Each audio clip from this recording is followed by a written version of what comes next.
Hello everyone watching this video. I am नवीन।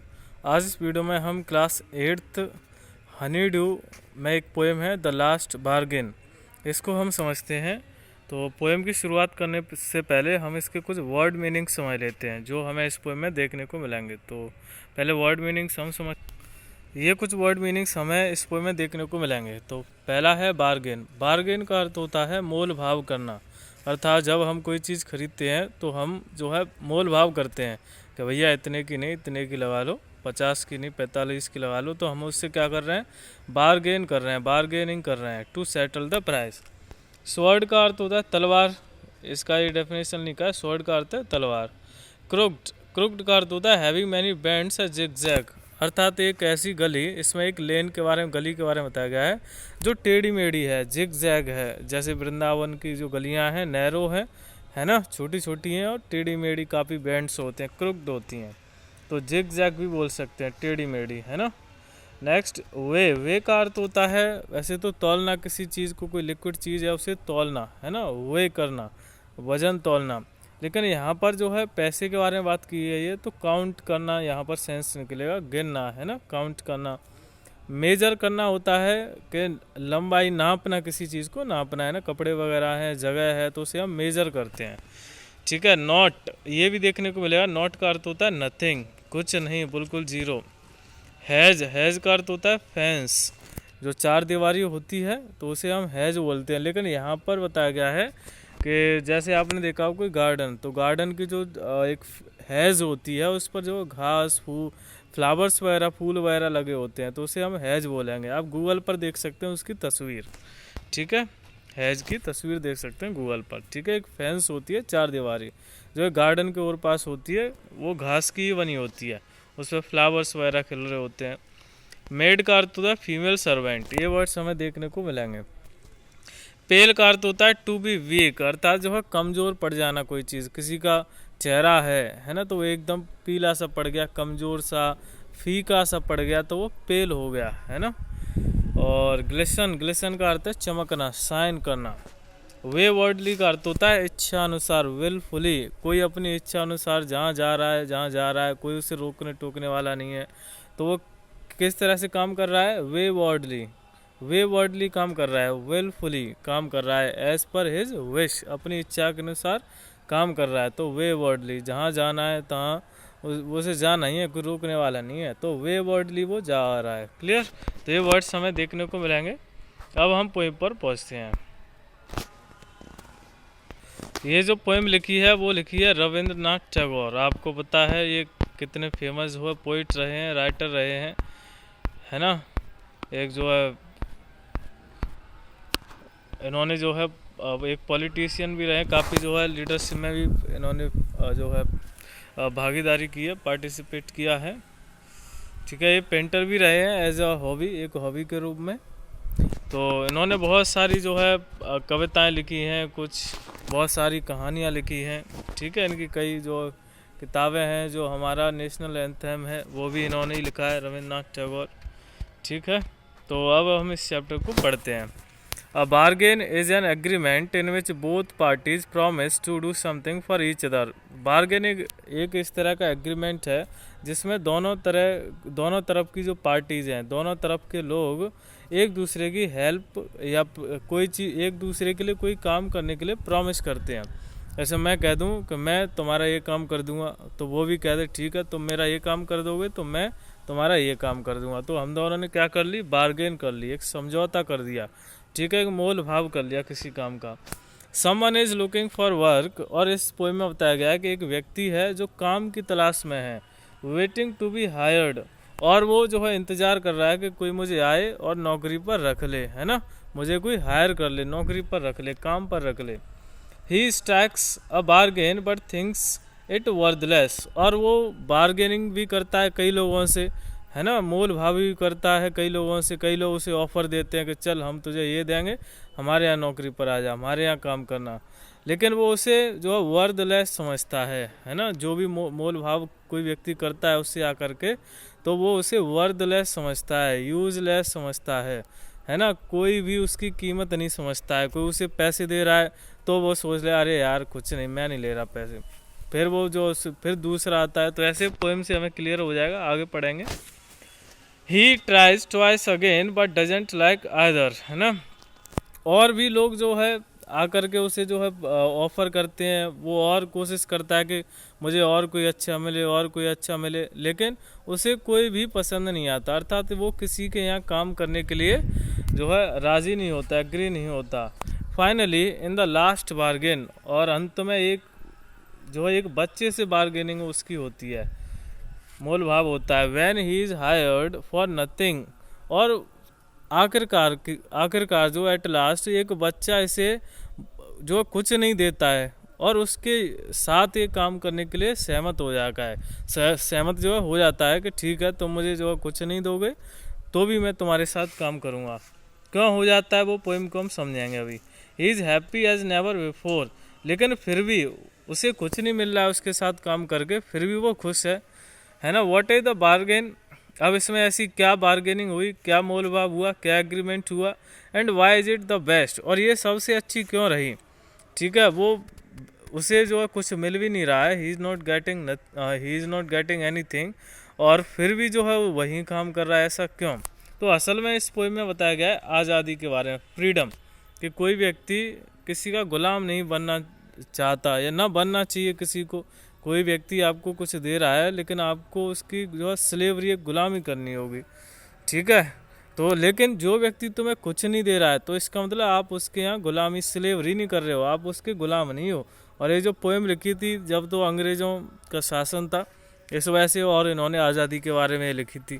ठीक है, ना तो हमें पैसा चाहिए, ना सुंदरता ब्यूटी चाहिए, ना हमें पावर चाहिए, शक्ति चाहिए। अंग्रेज लोग कहते हैं ये लो तुम्हें हम वेपन्स देते हैं, हमें ये कुछ नहीं चाहिए। हमें क्या चाहिए, फ्रीडम, आज़ादी चाहिए। जिसे आज़ादी मिल गई वो खुश है। इसी वजह से ये है आज़ाद है, उसे कुछ नहीं मिला तो क्या हुआ, फ्रीडम तो है। तो अब हम पोएम को शुरू करते हैं। Come and hire me I cried, अब यहाँ पर जो पोइट है वो अपने आप को यहाँ पर रख करके कह रहा है कि मैं चला रहा था, I cried come and hire me, कि आओ और मुझे हायर करो, मुझे नौकरी दो, मुझे काम पर रखो। लोगों से ऐसा ये जो चिल्ला रहा था, बोल रहा था। वाइल इन द मॉर्निंग, और कब की बात है, सुबह की। ठीक है, सुबह से शुरुआत करता है।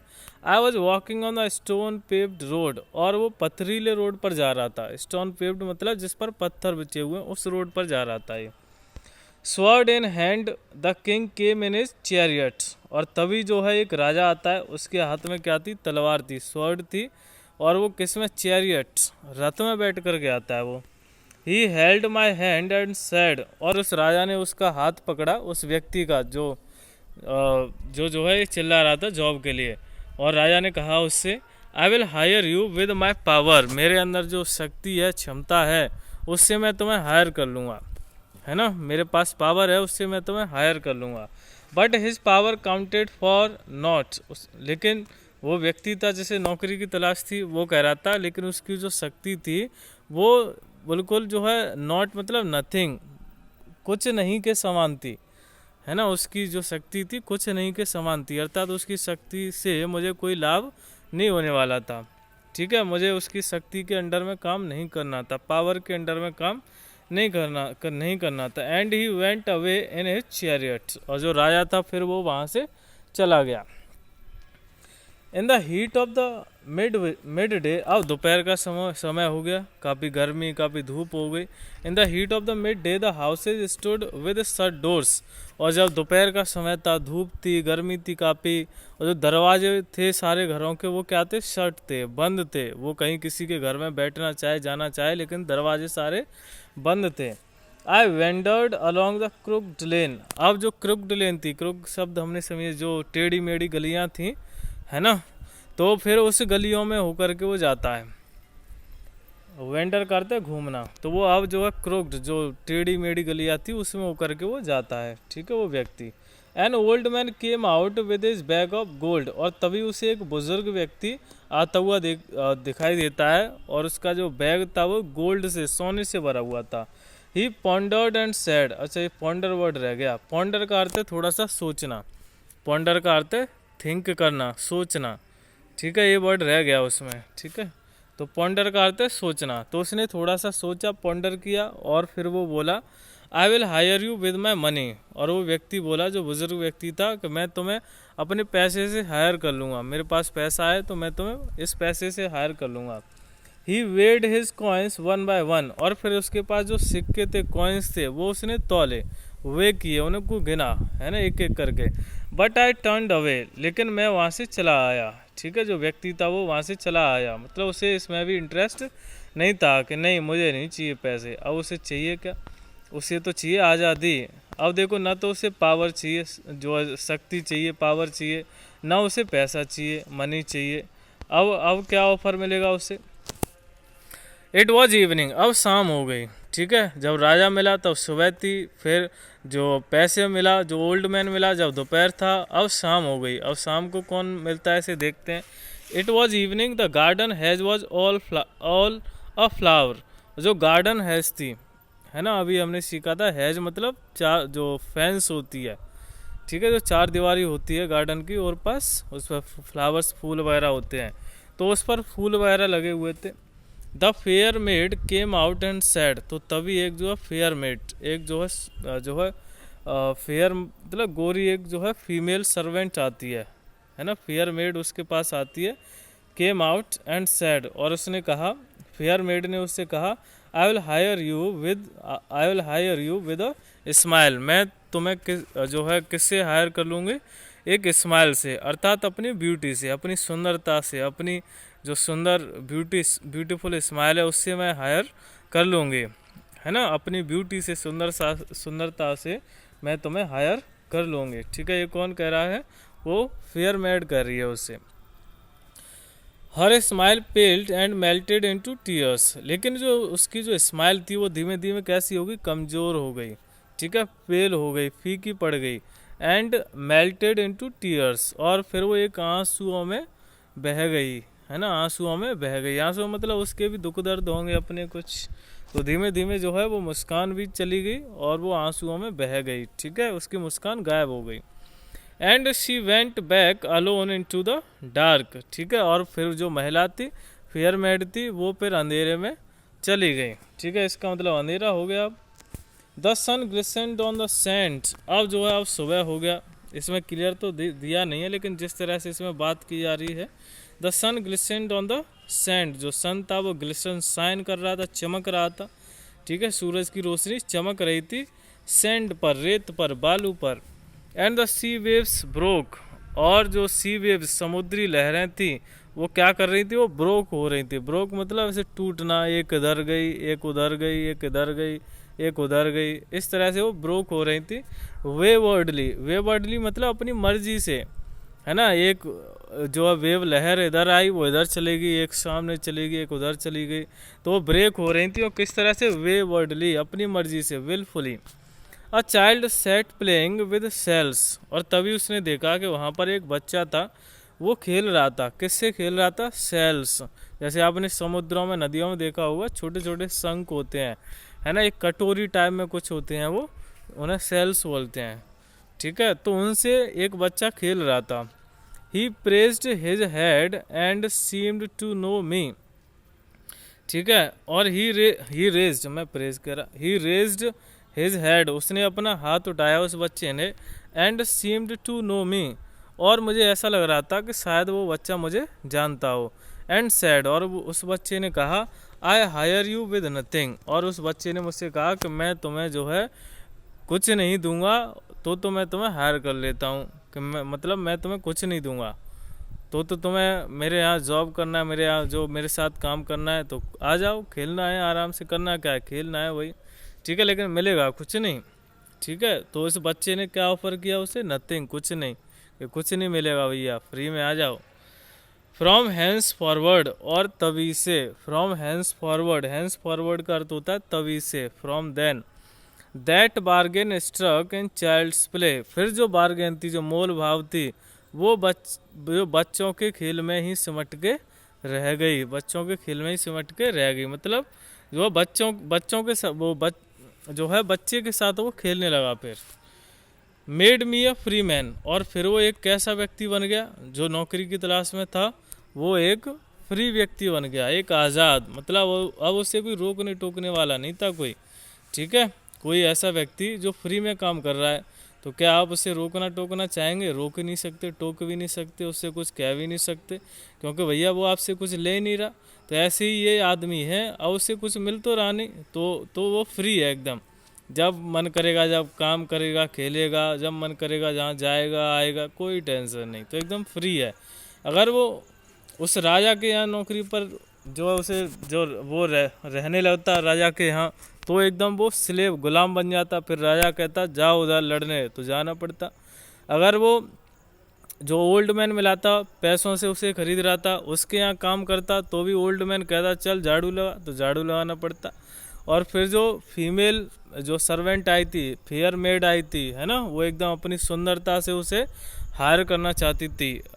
लेकिन अगर उसके यहाँ हायर हो जाता, तो जो फीमेल सर्वेंट थी वो काम पे लगा दी थी, चल ये जो गार्डन है, ये जो फ्लावर्स हैं, इनको इकट्ठा करो, बेच के जो भी है वो काम करवाती, है ना। तो एकदम गुलाम बन के रहना पड़ता। लेकिन यहाँ बच्चे के साथ में एकदम फ्री है, कोई टेंशन नहीं, कोई रोक टोक कुछ नहीं। मन करे खेलो, मन करे कुछ काम करो, नहीं तो कुछ नहीं। तो इस वजह से इन्होंने जो पोएम लिखी है वो फ्रीडम के ऊपर लिखी है, स्वतंत्रता के ऊपर। ठीक है, एट लास्ट व्यक्ति को क्या चाहिए? फ्रीडम चाहिए, ना पावर चाहिए, ना मनी चाहिए, ना ब्यूटी चाहिए। ठीक है, सिर्फ क्या चाहिए? फ्रीडम। क्लियर? तो ये पोएम रही क्लियर। और भी कोई डाउट है तो आप पूछ सकते हैं कमेंट बॉक्स में लिख करके। और एक दो वर्ड्स हालांकि उसमें नहीं लिखे थे, तो आप इन्हें देख सकते हैं, कुछ सर्च कर सकते हैं। ठीक है, और बुक में एक बार इसे ज़रूर रिवाइज करें, तभी आपको ये पूरी पोएम जो है पूरी तरह से समझ में आएगी और आपके माइंड में जो क्लियर फिक्स हो जाएगी। ठीक है, एक बार इसे रिवाइज ज़रूर करें। Okay then, thanks for watching.